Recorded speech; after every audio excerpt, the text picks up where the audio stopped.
Chapter 27. Candide's voyage to Constantinople. The faithful Cacambo had already arranged with the Turkish captain who was taking Sultan Ahmed back to Constantinople to take Candide and Martin on board.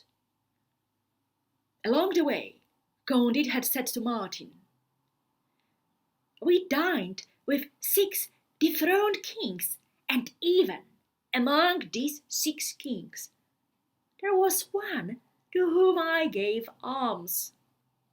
Perhaps there are many more princes who are even more unfortunate.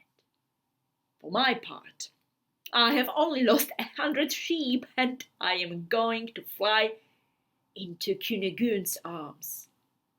My dear Martin, I must say once again that Pangloss was right. All is for the best." "I hope so," Martin replied. "But that was quite an improbable adventure we had in Venice," Candide said. "No one has ever seen or heard tell of 6 dethroned kings dining together at an inn." "It is very common for kings to be dethroned," Martin replied. Scarcely had Candide set foot on the ship when he threw his arms around his former valet, his friend Cacambo. "Well," he asked, "what is Cunegonde doing? Is she still a paragon of beauty? Does she still love me? Is she well?" "No doubt you bought her a palace in Constantinople." "My dear master," Cacambo replied, "Cunegonde is washing dishes on the shores of Propontis, for a prince who has very few dishes. She is a slave in the house of a former sovereign named Rákóczi, to whom the Grand Turk gives 3 crowns a day in his exile. But what is even more sad is that she has lost her beauty and become horribly ugly."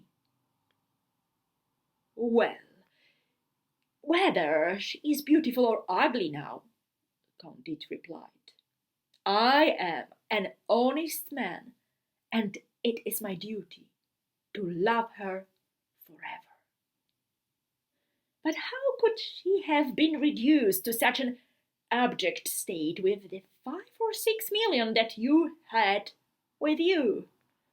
"Well," Cacambo replied, "did I not have to give 2 million to Don Fernando d'Ibarra y Figueroa y Mascarenes y Lamburdos y Souza, the governor of Buenos Aires, to secure his permission to retrieve Mademoiselle Cunegonde?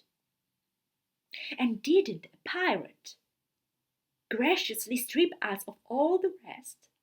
And didn't that pirate take us to Cape Matapan, Milos, Icaria, Samos, Petra, the Dardanelles, Marmara, and Scutari? Cunegonde and the old woman are in the service of the prince I mentioned, and I am the slave of the dethroned sultan. What a terrible string of calamities," Candide said. Within a few days they arrived at the Straits of the Black Sea. First, Candide bought a bag Cacambo at a very high price, and without losing any time he and his companions boarded a galley in order to set out for the shore of the Propontis to search for Cunegonde, no matter how ugly she might be. Among the galley convicts were 2 who rowed very badly, and whose bare shoulders the Levantine captain lashed from time to time with a whip. Candide's nature inclined him to look at them more carefully than the other convicts, and he approached them with pity. Some of the features in their disfigured faces seemed to resemble those of Pangloss and the unfortunate Jesuit Baron Cunegonde's brother. This impression moved and saddened Candide. He looked at them even more carefully.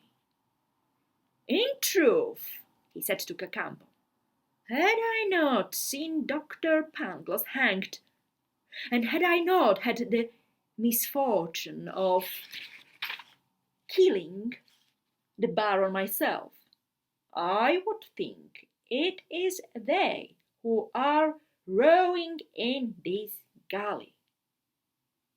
At the words Baron and Pangloss, the two convicts uttered a great cry, set stock still on their bench, and dropped their oars.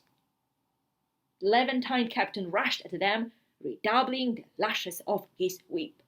"Stop! Stop, captain!" Candide cried. "I shall give you as much money as you want." "What? It is Candide," one of the convicts said. "What?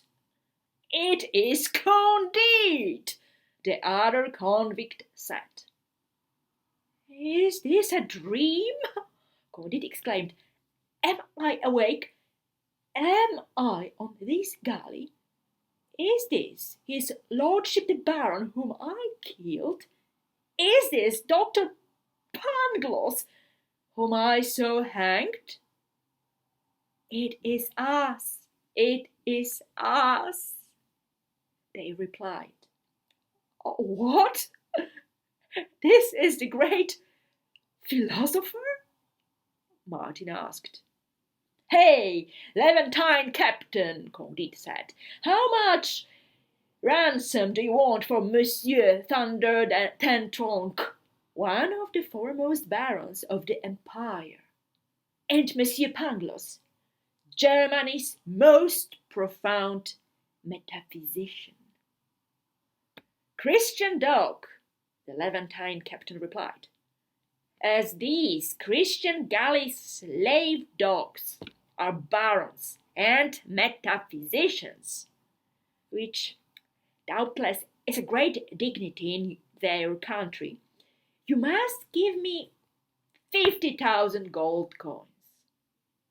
"You shall have them, monsieur. Take me with the speed of lightning to Constantinople, and you will be paid immediately. But wait!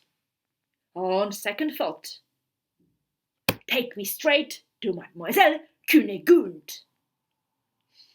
No sooner had Candide made the offer than the Levantine captain pointed his prow toward the city and made the convicts row faster than a bird cleaves the air. Candide embraced the Baron and Pangloss 100 times. "How can it be that I did not kill you, my dear Baron? And my dear Pangloss, how can it be that you are alive after being hanged? And why are both of you on a galley in Turkey?" "Is it true that my beloved sister is in this country?" the Baron asked. "Yes," Cacambo replied. "So I see my dear Candide again," Pangloss exclaimed. Candide introduced Martin and Cacambo. They all embraced and all spoke at the same time. The galley was flying. They had already arrived in the port. A Jew was summoned, to whom Candide sold a diamond worth 100,000 gold coins for 50,000, and who swore by Abraham that he could not give him more. Candide immediately paid the ransom for the Baron and Pangloss. The latter threw himself at the feet of his liberator and bathed them in tears. The Baron thanked him with a note, and promised to return the money at the first opportunity. "But is it possible that my sister is in Turkey?" he said. "Nothing is more possible," Candide said, "as she is washing dishes for a Transylvanian prince." Candide sold some more diamonds, and they all set out in another galley to rescue Cunegonde.